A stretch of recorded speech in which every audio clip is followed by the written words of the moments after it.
So today we are studying the physiology of GIT tract. So I have tried to summarize it in short notes, voice notes, but it was difficult because इस page से बहुत सारे MCQs आते हैं, तो हमें इस page को अच्छे तरीके से पूरे को डिस्कस करना पड़ेगा और इसमें से कौन कौन से पास्ट में आए हुए हैं MCQs वो भी आप मार्क कर लीजिएगा and I will tell you in detail. सबसे पहले हमने ना जो इसके अंदर करना है, ये हमारे पास रेगुलेटरी सब्सटेंस है सारे, ठीक है। इसको एक पैटर्न में याद करते हैं। सबसे पहले हमने देखना है कि इसकी सोर्सेज कौन सी हैं। इसमें ना MCQs आए हुए होते हैं, एक गैस्ट्रिन का, एक सेक्रेटिन का और एक कोलिसिस्टोकाइनिन का और सोमेटोस्टेटिन। इनका मेनली आया हुआ होता है कि ये कौन से सेल से जो है इनको सेक्रेट करते हैं, लेकिन हमें कोई भी इनमें से दे सकता है, तो इसलिए हम सभी याद करेंगे।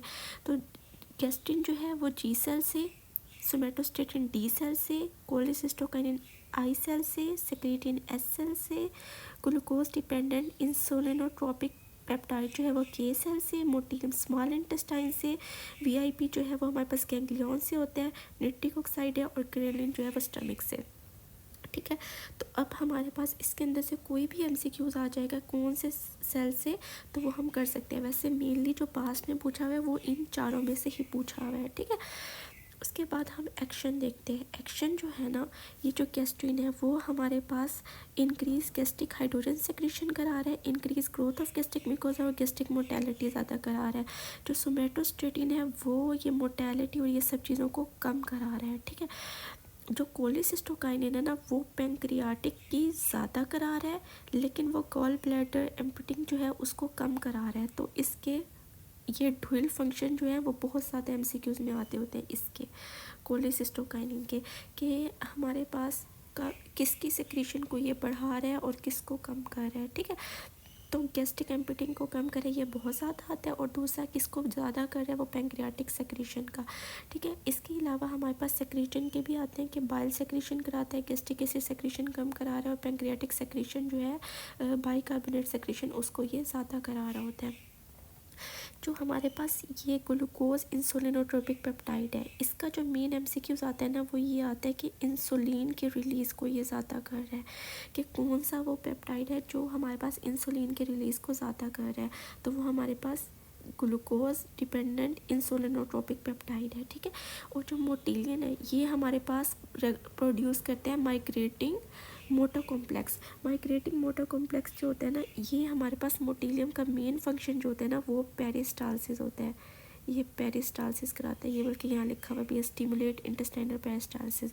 तो वो हमारे पास मोस्टली जो हमारे पास क्वेश्चन आया हुआ होता है कि विच इंक्रीज और स्टिमुलेट द इंटेस्टाइनल पेरिस्टालसिस, तो उसके अंदर जो सारे पेप्टाइड होंगे गैस्ट्रिन सोमेटोस्टेटिन, तो हमने उसमें से मोटिलियन सेलेक्ट करना है। मोटिलियम हमें वो मोटिलियन जो है वो हमें मोटिलियम से भी याद आएगा कि हम ऐसे पेशेंट्स को वार्ड्स में दे रहे होते हैं मोटिलियम इंटेस्टाइनल पेरिस्टालसिस को स्टिमुलेट करने के लिए। अब जो VIP है वेजो एक्टिव इंटेस्टाइनल पेप्टाइड, ठीक है। इसका जो है ना हमने जो मेन याद करना है कि ये हमारे पास ना सब मसल्स को रिलैक्स करा रहा है, ये रिलैक्सिंग हार्मोन है, ठीक है। हमने ये याद रखना है कि ये रिलैक्स करा रहा है, तो ये तो हमारे पास ज़्यादा यही आया हुआ होता है कि रिलैक्सेशन कौन करा रहा है इंटेस्टाइनल स्मूथ मसल को, तो VIP। तो इसके अलावा हमारे पास निट्रिक ऑक्साइड क्या करा रहा होता है, ये भी स्मूथ मसल की रिलैक्सेशन करा रहा है। लेकिन ज़्यादातर ना रिलैक्सेशन हमारे पास जो है वो इसका पूछा होता है और निट्रिक ऑक्साइड का पूछा हुआ होता है कि हमारे पास जो लोअर इसोफेजियल स्फिंक्टर है उसको कौन करा रहा है, तो उसके लिए हम निट्रिक ऑक्साइड को सिलेक्ट करेंगे। ग्रेलिन जो है वो इंक्रीज़ करा रहा होता है एपेटाइट को, ठीक है। अब ये हमारे पास हमें पता चल गया, एक तो हमें पता चल गया सोर्सेज कौन सी हैं, दूसरे हमें उनके एक्शंस पता चल गए कौन कौन से MCQs कौन कौन सा आया हुआ होता है। उसके बाद हमने देख लेना रेगुलेशन। रेगुलेशन जो है ना गैस्ट्रिन की इंक्रीज बाय स्टमक है और डिक्रीज़ होती है जब pH कम हो जाती है। pH कम हो जाती है क्योंकि ज़्यादा अगर हमारे पास गेस्टिन से गैस्ट्रिक हार्मोन जो है वो अगर रिलीज़ होता रहता है तो उसकी वजह से अल्सर्स बन जाते हैं। तो जब हमारी पीएच इतनी कम हो जाएगी तो फ़ौरन हमारा जो है रेगुलेटरी फीडबैक के ज़रिए गेस्टिन सेक्रेशन कम हो जाएगी। सोमैटोस्टेटिन है वो वेगल स्टिमुलेशन और एसिड से है, कोलिसिस्टोकाइनिन फैटी एसिड से है और अमाइनो एसिड से है, सेक्रेटिन भी इसी तरह, ग्लूकोज इंसुलिन डिपेंडेंट और मोटिलियम का और वेजो एक्टिव इंटेस्टाइनल पेप्टाइड के भी हमने फंक्शन नहीं, इसकी जो है ना इतने नहीं आते। अगर हम ये नहीं भी करें तो इसका नहीं आया हुआ होता इतना, ठीक है। मेनली जो है इनके फंक्शन आए हुए होते हैं, ये आपको फिंगर टिप्स पे होने चाहिए। ये आप कर लें तो वेल एंड गुड, अगर नहीं होते तो ये आपने बिल्कुल मिस नहीं करने जो फर्स्ट 4 है, ठीक है। उसके बाद एक मेन जो है MCQs है जो मैं आपको मार्क कराना चाहती हूँ, वो ये है कि हमारे पास पूछा हुआ होता है कि हमारे पास जो गैस्ट्रिक एसिड सेक्रेशन बहुत ज़्यादा हो रही है, ठीक है, लेकिन H2 हम रिसेप्टर ब्लॉकर देते हैं इसके लिए, इसको इनहिबिट करने के लिए। अगर इनहिबिशन उससे भी नहीं हो रही तो कौन सी डिजीज़ है, तो हम मार्क करेंगे कि वो ज़ोलिंगर एलाइसन है, ठीक है।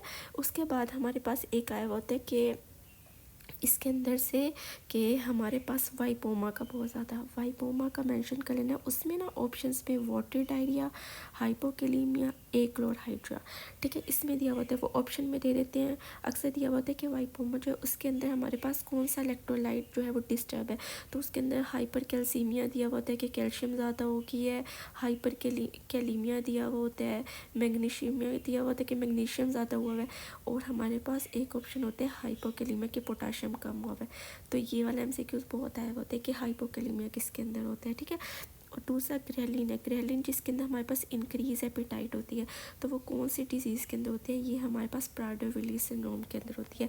और जो प्राडर-विली है ना उसका हम वहाँ से भी करेंगे, क्या कहते हैं, जब बायोकेमिस्ट्री करेंगे ना उसके अंदर करेंगे। प्राडर-विली सिंड्रोम जो होता है ना ये जीनोमिक इम्प्रिंटिंग की वजह से होती है, तो वो जीनोमिक इम्प्रिंटिंग के 2 डिजीज़ हैं वो बहुत ज़्यादा आती हैं बायोकेम में ना, जब उसके पोर्शन से, तो वो हम दोनों डिस्कस करेंगे। उसके अंदर भी वो बताएंगे कि इसके अंदर इंक्रीज एपेटाइट हो जाती है, ठीक है।